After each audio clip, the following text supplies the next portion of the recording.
Good morning. This is Matt Kendall. This morning I'm here with John Adkin. Now, John did the IEMT Practitioner Training. He did the online training, and it was 3 weeks ago now, best part of 3 weeks. It's the Monday. We did it on the Tuesday, Wednesday, Thursday, so it will be 3 weeks this week anyway. As you can see, I'm in a very plain, boring room. I've got nothing behind me. I look completely grey. John is in some sort of magical world of colour right now, although I can tell you that window's fake behind him. That's a picture. So, John, how are you doing this morning? I'm doing very well, thanks, Matt. Yeah. Fabulous. Okay. So the whole point of these interviews is to give people a really good idea of what it's like to do the IEMT training, what it's like to use IEMT with clients. And John is one of these people. And like I say, what's really interesting now is I'm taking everything online because of there's a bit of a nasty bug going around. So I'm having to move everything to online. And John is one of those people who has done all of the training online. So before we get into the training itself, what's your background? What are you trained in? What kind of people do you work with? Blah, blah, blah. Right. I am a hypnotherapist. I've been qualified for 3 years now.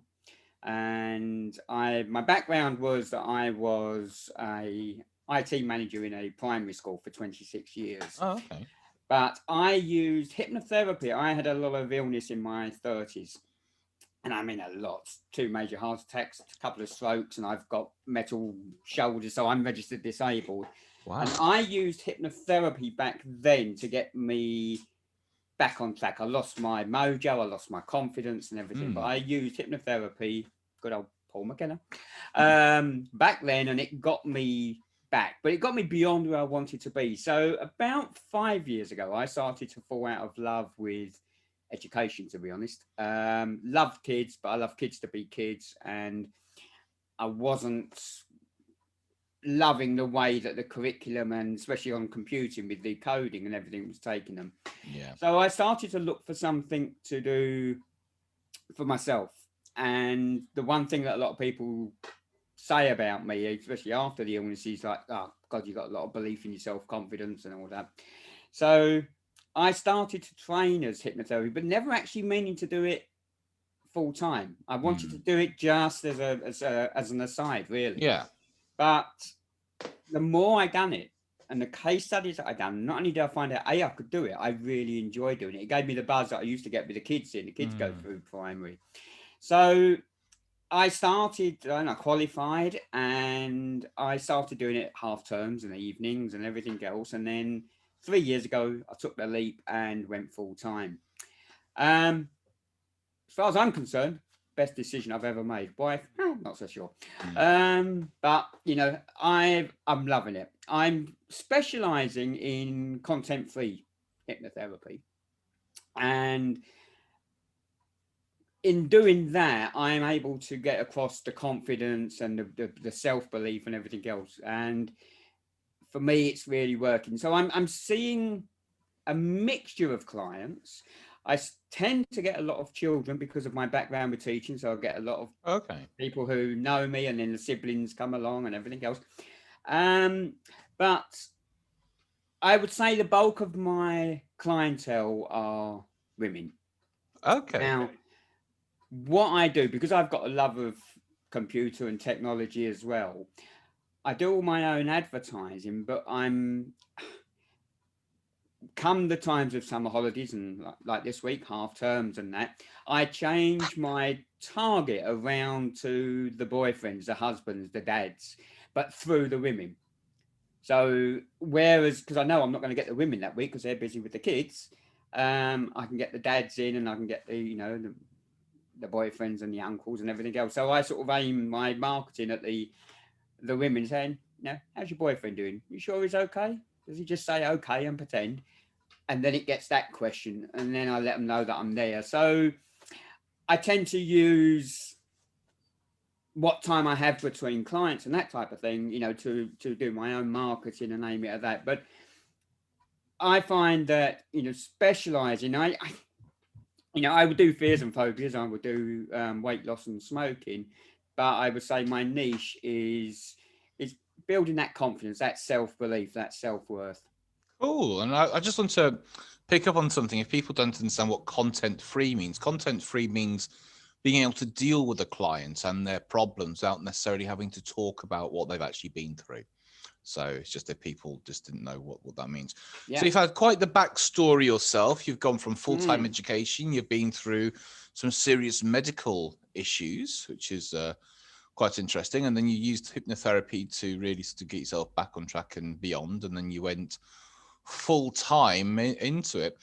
So you were happy living your life to be doing hypnotherapy. And then how on earth did you come across the wonderful world of IEMT? I came across it. I did some training, which is called kinetic shift. Which I've heard a lot about that. Yeah. Yeah, and it's part of that. There was a little bit of eye movement in it, and it got me fascinated. I was like, okay, and then with some various hypnotherapy groups that I'm in online, you started popping up. And I watched a few of your videos on YouTube. Oh, okay. And I always said, because, you know, I'll always try and add to my toolbox and everything else at least once a year. I don't want to keep doing course after course after course. What I want to do is be really good at what I do. But then one of the groups that I'm in it's called Hypno Meetups online, and they have guest speakers come in. Now, I know Graham from it, you know, and I pick and choose which ones I want to go into, because they're Sunday evening, and because I work from home, you know, and I tend to try and say Sunday evenings is my time to just have some downtime. But you copped up on it, and I thought, you know what, it might just give me the answer of what I am wondering about it and thinking about it. So I sat and watched you for 2 hours. 2 hours of my life I'm never going to get back. Lucky man. No, I watched and it did. It made me even more curious. And then we actually did online that night. You did a demonstration. And because I do tend to do sort of mental clear outs myself, I'm thinking, actually, I haven't really got a great deal. But there was one thing that particular night that was on my mind. And you did it, and it was online, and bang, the emotion changed. Without a doubt, the emotion changed, that I had connected with that. So where I was thinking, right, that's going to be for 2021, I'm going to do that training. I'll go, you know, I'm not too far from London. We can go down London and we do it. And then the email came through and said, look, we're doing it online. And I suddenly said, well, do you know what? That night you did it online, and it was only a very basic one online. It was just, you know, think of it, and it worked. So I thought, you know, we don't know what's going to be going on with this COVID. And so I've moved a lot of my hypnotherapy online now. So if we can train online and we can do it online, then surely that's a good route to do it. So I signed up, and I'll be honest with you, it's one of the best decisions that I've made, because the work that I've been doing since has been fantastic. It's something that I can do standalone, which is brilliant, or I could tie in with light hypno so that it can reinforce and then say, right, look, we've got rid of that. Now it's time for you to move on and do it that way. Yeah, no, that's what I find, is that because I'm not personally too comfortable with doing hypnosis online, simply because I do because my background, people don't know, is I'm a hypnotherapist, and then I got into IEMT, and now I mainly do IEMT and with some metaphors of movement work, which is a bit different to full-blown hypnosis. I don't want somebody at the other side of the world hypnotized, basically. That's my kind of with IEMT, everything is conscious. You keep them, you need them awake because you're working with them. So I've been doing sessions online for years, to be honest. Now, I prefer training in a training room, but as you know, at the moment, that's challenging to do so. Because if I use my old training room in London Bridge, I could get 12 people in there comfortably.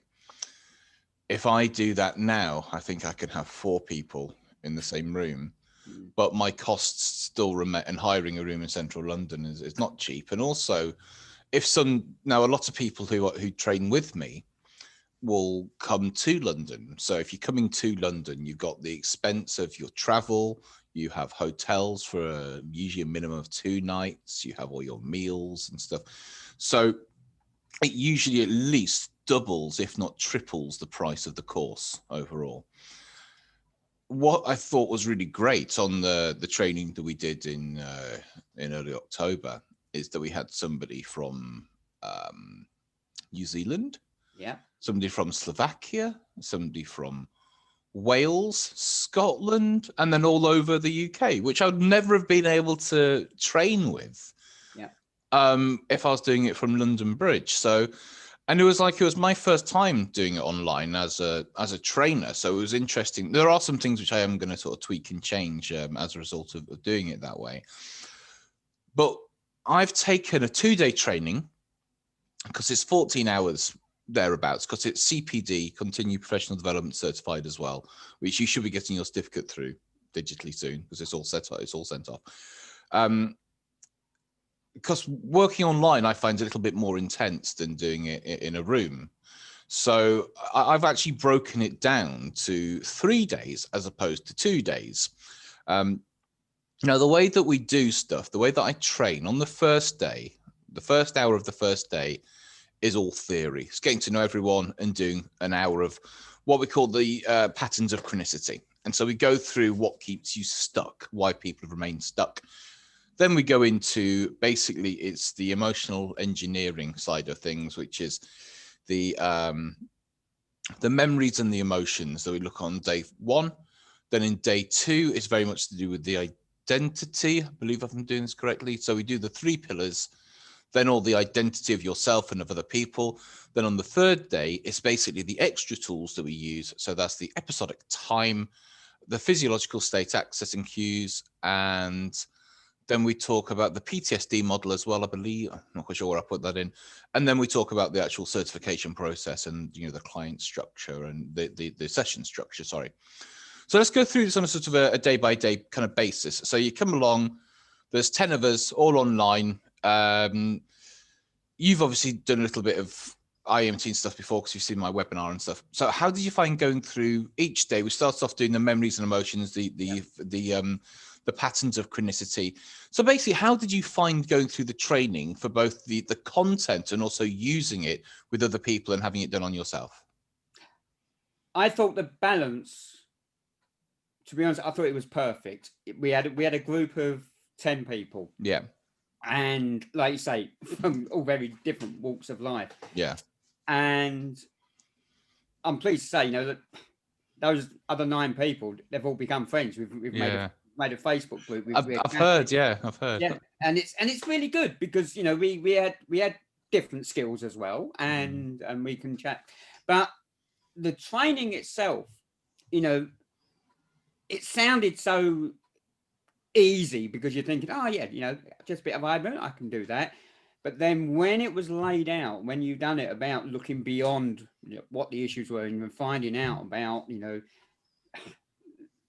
the actual memory, finding the linchpin, that type of thing, that made so much more sense.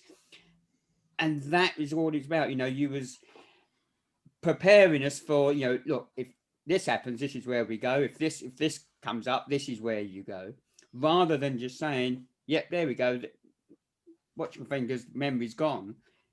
Because by removing that, you don't know what that's going to unearth or what else it's going to bring up. But with the training that you've done and breaking it down the way you did,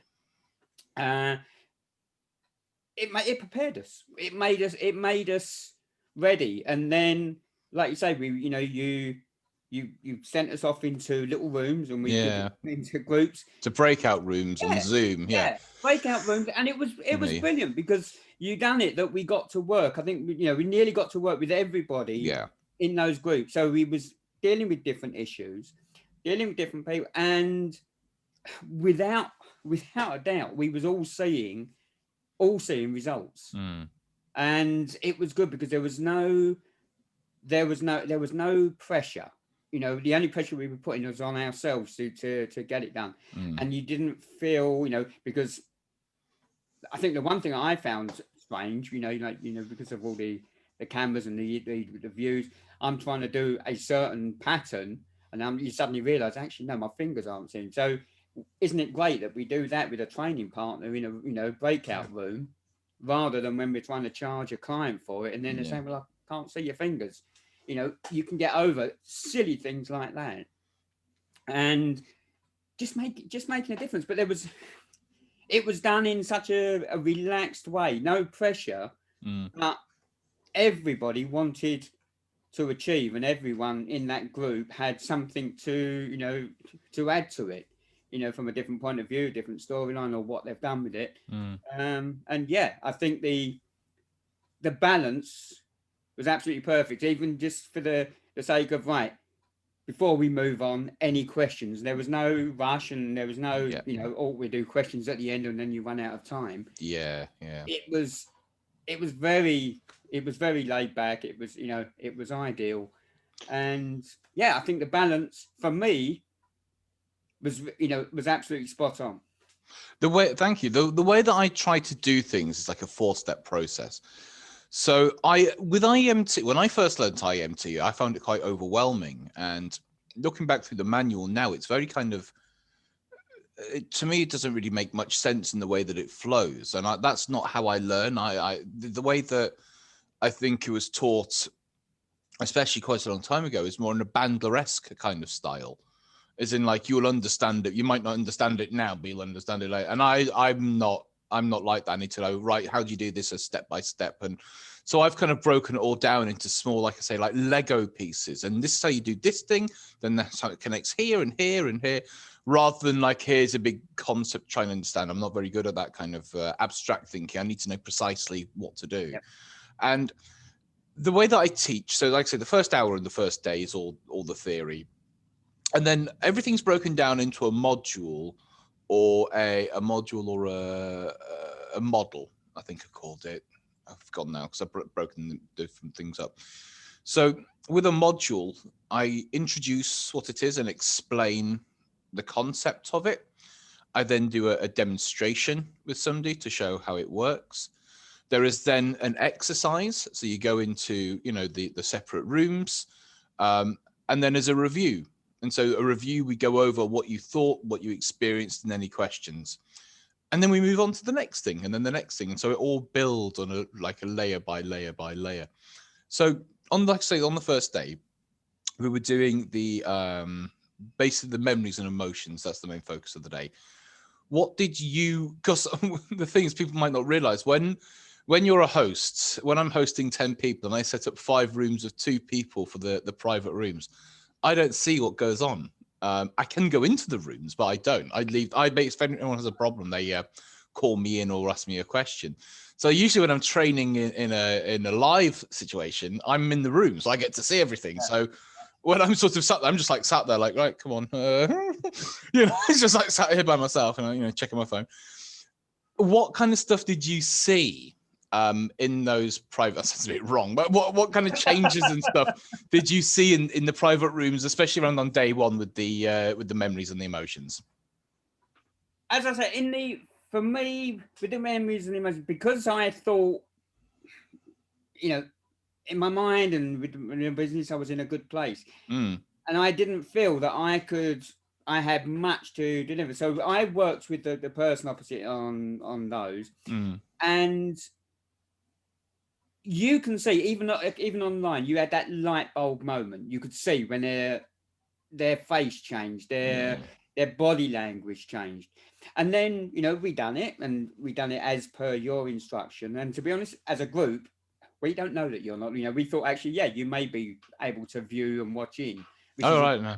That's not a bad thing if people think that anyway. But so then once I had worked with who I had worked with, she then worked with me, and I said, I haven't really got much, but there's something. And again, she she was new to it, just like me, that training. But just because of what you said and the way to almost construct it, something came up. Something came up that I was unexpected, and it changed. It changed because there was something that used to niggle me. It wasn't a major problem. It used to niggle me, but that night, and so I think we've done a few, two or three breakouts in that first day. That night, that same thing happened, and it went just not a problem. Yeah. And so then what that did for me, even though I really enjoyed day one, day two, I'm going, yeah, bring it on. This is good. This is good stuff. I'd already started working because I knew from day one then that this is something that I could really work with, really, put alongside, possibly like you go that, IEMT as opposed to hypnotherapy. Who knows? But I could see, and I already started working, how I'm going to start using this and what I'm going to start putting out there to people. Yeah, absolutely. And that's why I like working with therapists, because they don't. Right, let's start using it. So let's move into day two. So day two, we do all of the identity stuff. And I should imagine the identity in the way that we do it a lot of it was quite new to you, the way that we kind of present it and work on it. So how did you find the identity work in the way that we work with ourselves, with the I, me, self, you model, and also the nicknames, the labels, and then also the relationship with other people's, your internal relationship with other people? How did you find all that kind of work? And what was it like doing that? That I would say I found the most interesting, because that was a big difference to the hypnotherapy. Because with the hypnotherapy, especially with content free, you say, right, you don't have to relive it, just get that thought in, and then we're going to release it, and we either give it a color, a shape, or just a thought and release it. What you've done with the IEMT is made them look at, where they're almost laying the blame in some cases. The IEMT, how they're thinking of themselves and how it's affected them. That was the bit, that night, that was the bit from my notes and from the manual that you sent. That's the bit I kept rereading over, because for me, that is the biggest difference, especially as from the people who come to me as clients. Normally they come in, we have a chat, pre-talk, and then everything else, and then they're off into trance. With this, we're talking one-to-one, and we're getting that basic. So you've got to make them realize, these are the things that they've got to think about. And in my case study, my second case study, wow, did that come into play. And cool. That made him go, yeah, that's it. That's the difference. And we had a very big one with, I won't go into any details. She's talked about it anyway on an interview, but we had somebody in the training who had, a breakup of some description. I don't know, because we didn't talk about the content. And she had quite a large shift, because I did a demonstration with her about, because when we do the identity work, we do the identity of the person, the client that you're working with, in the situation that they are in, the troublesome situation, but also their relationship with other people. So that can be exes, bosses, parents, families, anyone really. And yeah, she had quite an extraordinary release of it. It's like, the thing is that why IEMT is really great is that it just allows you to it takes the things that you sort of care about and find significant, and it just makes them insignificant. So you're not trying to overpower something. You don't have negative stuff here and trying to put big happy feelings on. It's just more of a sort of a balance of it, just so it's not significant. So just so it doesn't bother you, so you can enjoy your life. You become much more present. And the last thing that we did on the third day were like, we also did, I'm not quite sure we did the PTSD model now without looking at my notes. So we did the PTSD model, like the 3 pillars, the physiological state accessing cues, and the episodic time of memory exercise. Oh, and they're nothing to do with eye movements, but those are things that work really well within the model. So how did you find learning these extra tools as well to complement the IEMT? Again, something that I wasn't expecting. Mm-hmm. And when we done it, and again, had the, when you're talking online, I had the making notes and I had the manual. And when the manual was sent originally, I'm thinking, not too sure where this sort of fits in, with what we're going to be learning. But then when we did it, it opened my eyes, and because again, on one of the case studies that I've done, the issue that was being, they came to me with actually wasn't the issue. And I've always said that I've said that in content free, the issue isn't always the issue. But had she would have released, well, she released that bit, but she didn't still felt something was there, because by doing that layout, we found that linchpin.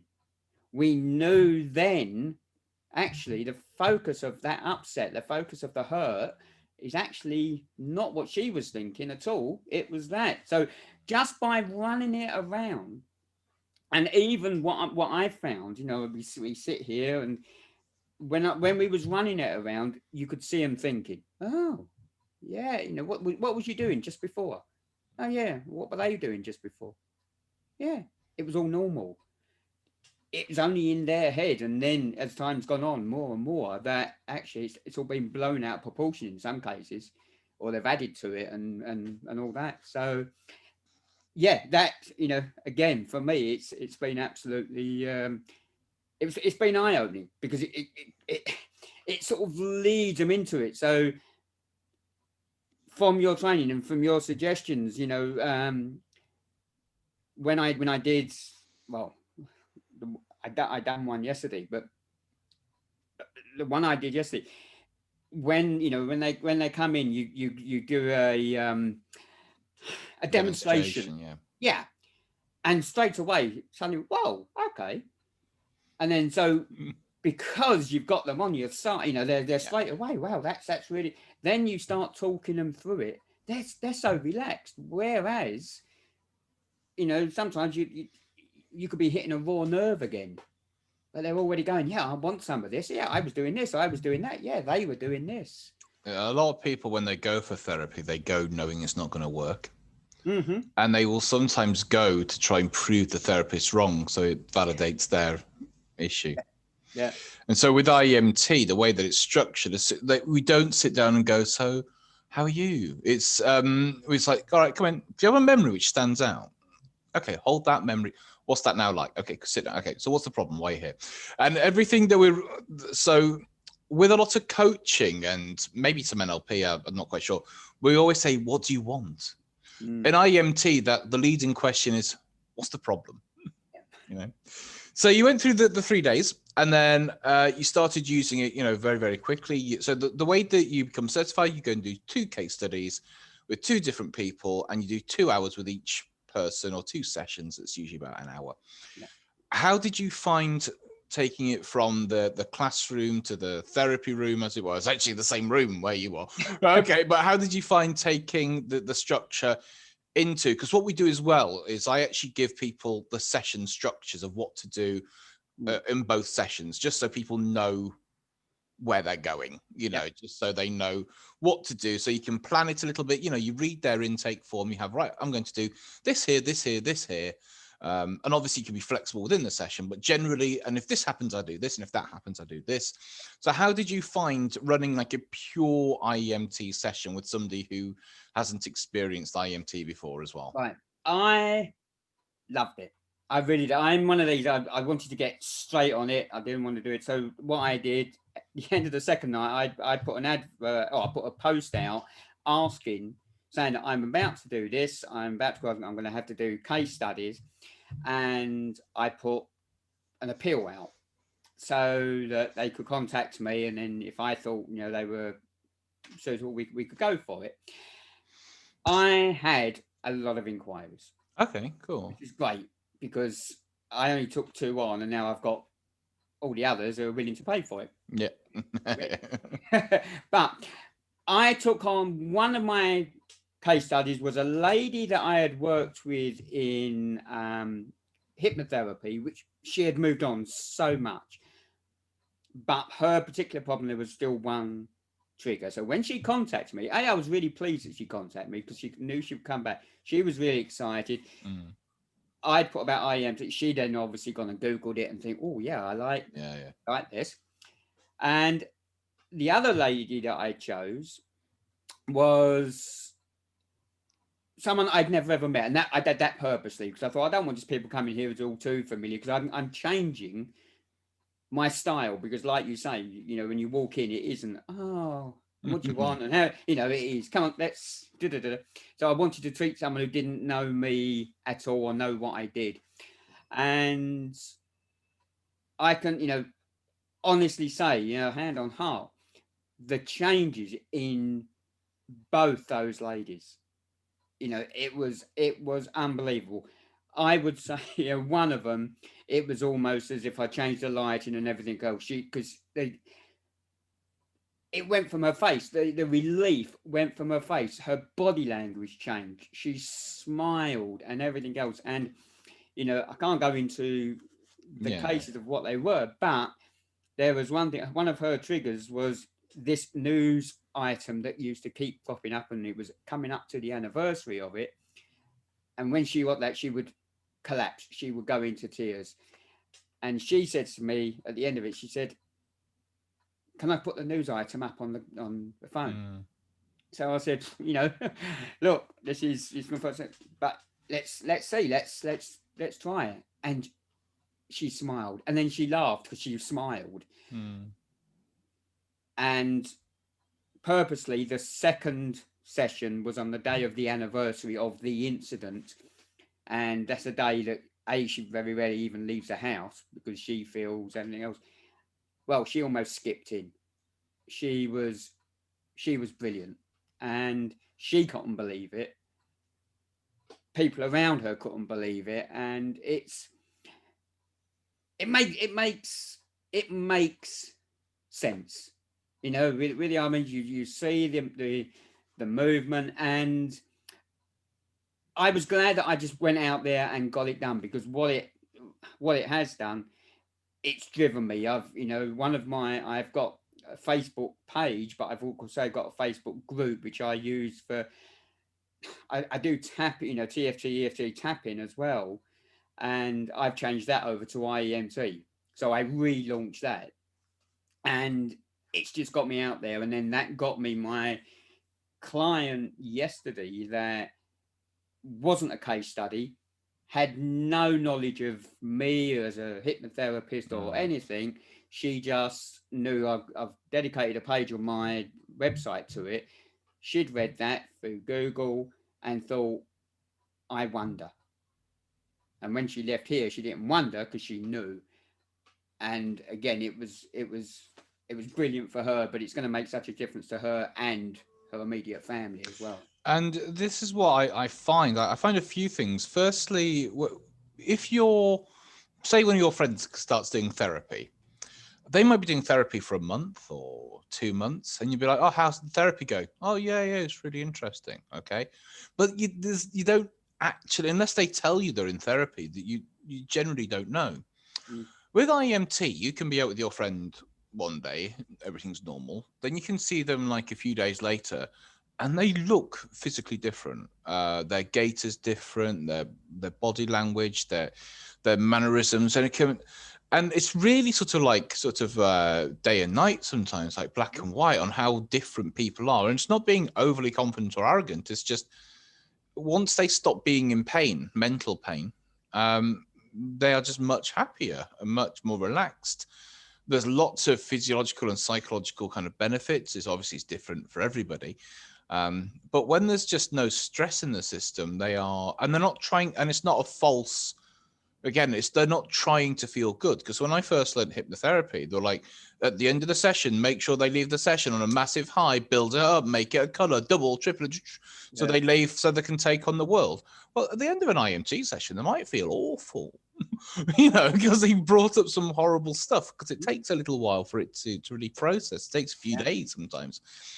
And this is why when you do IMT, one of your biggest client sources, new client sources, is the friends and family of your clients, because there's such an immediate change to people. So that's why you always give them lots of business cards, because to be like, you're really different, go see John, because that's how it really works. So I've worked with people all over the world, because this guy that I know who's a client, he comes to see me once a year. He's French, but he lives in America. He lives in America. And so when he comes back to France, he always comes over to the UK. So we do a session, just literally to maintenance more than anything.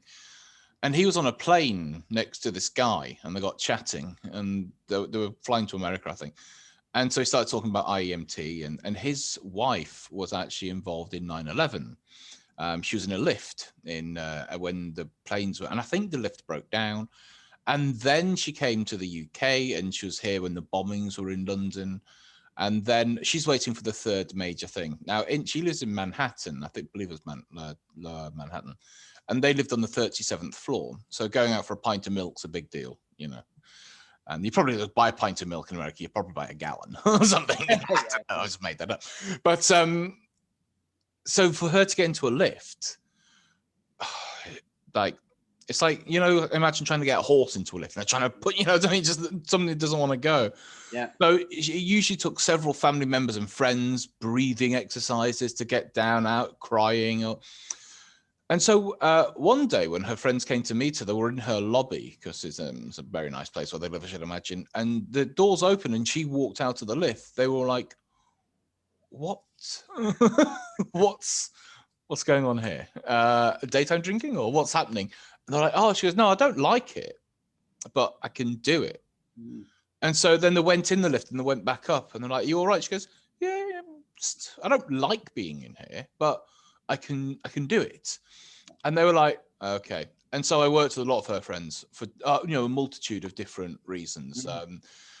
And so that's always, you really do see a change in people. And I bet you'll notice when you see somebody for the second session, when you're working with them, as you said, that client skipped in, how different they look, because they often look younger, because their faces are much less taut, better blood flow and everything. They look much, much better.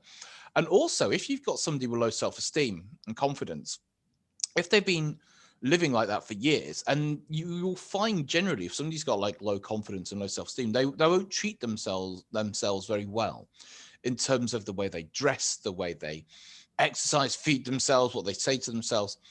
When they start feeling much better about themselves, they'll find they'll invest in themselves. They'll actually dress better. They'll present themselves better. And so I've actually had some sessions where they've turned up for the seconds, and we've both been in the waiting room, and I've not recognized them. I've actually not recognized them, because when I'm working with somebody who's got like long straggly hair and rubbishy clothes, whatever it might be, and then they actually change completely. It's very strange to see them in a different way, because they look so different, So it really is sort of quite interesting to sort of see. Okay, we're going to bring this to a close, because this has actually gone on much longer than I expected. So let me ask you. So there are some people, because your background's in hypnotherapy. I'm going to be doing probably a course every month, maybe even more frequently than that, actually. I think financially it's already paid itself back within a month, hasn't it? Or 3 weeks. It's already paid for itself. Yeah, without a doubt. I can see, it was at a time, what with COVID, we don't know what was going to be happening. You just don't know how many clients you're going to get. And I'm thinking, do I take a risk and do it, or do I just put it on hold and do it next year? But no, great value for money. An investment that, it's going to it will pay for itself really, really, really quickly. And it is going to be such an addition to my practice you know, and what I can bring to clients. And yeah, I can almost see myself either, you know, almost a 50-50 split, or even going over to IEMT if I feel that that's the way it's going to go, because, you know, I've been so pleased with the results. Brilliant.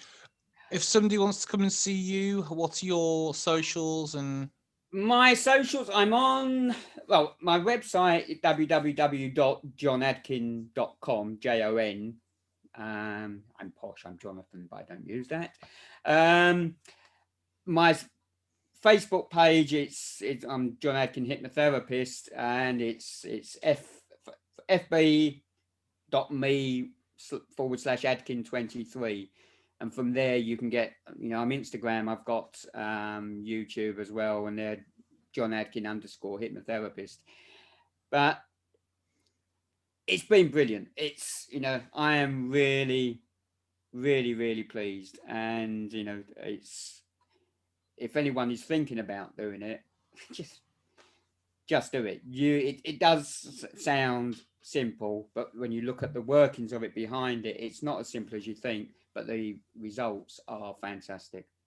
Cool. Thank you so much for your time today. It has gone on quite a lot longer than this is what happens. Because I think IEMT is such a fascinating thing to talk about, you know, because it is a very new, I know EMDR has been around for a long time. And there are some similarities in EMDR and IEMT. I don't know too, but we actually had somebody who did EMDR. Yeah, she was in the group, wasn't she? Yeah, she was in the group. And yeah, so yeah, I think she's doing primarily IEMT now. I think EMDR is a much longer process. I'm not entirely sure, to be honest. So I'd like to thank you for your time today, and may you continue working with a lot of clients and sharing IEMT with people and getting great results for them. So thank you for your time, and enjoy the rest of your week. And you, Matt. Thank you very much. Thank you.